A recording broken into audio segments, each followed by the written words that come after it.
I'm going to make a final point because my time has expired. This investigation of the president was corrupt. The FBI and the Department of Justice were politicized and weaponized. True. And in my opinion, there are only two possibilities: that you were deliberately corrupt or woefully incompetent. And I don't believe you were incompetent.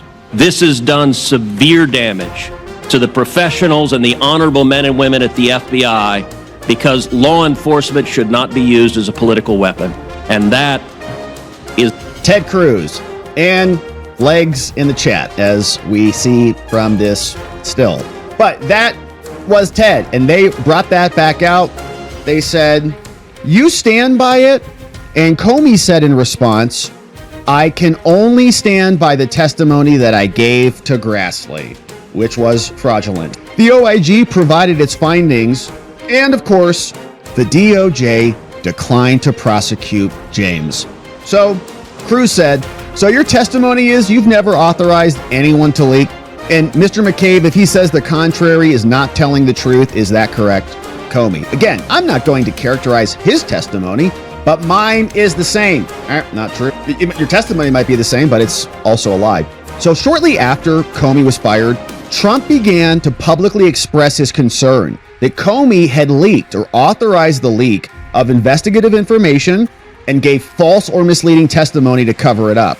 For example, on May 31, 2017, he referenced the false or misleading testimony of Comey. Trump said, "Comey is a leaker."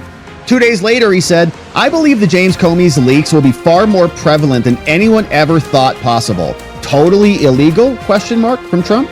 In July, he also reposted a news report stating, "Report accuses material James Comey leaked to a friend contained top secret information." Didn't raid his house. In October 17, he posted, Trump, "James Comey lied and leaked and totally protected Hillary Clinton."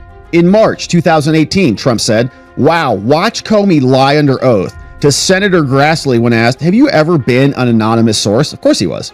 Or known anyone else to be an anonymous source? Of course he did. He said strongly, "Never know." Trump said he lied, as shown clearly on Fox and Friends. Now, the transcript attached to the defendant's motion when Comey submitted this non-substantively corrects Cruz's questions and Comey's answer. The transcript also erroneously adds the word "that" to Cruz's final question and omits the word "is" from the same question. Wow. So Comey's even in his motions attaching fraudulent transcripts. What a piece of something.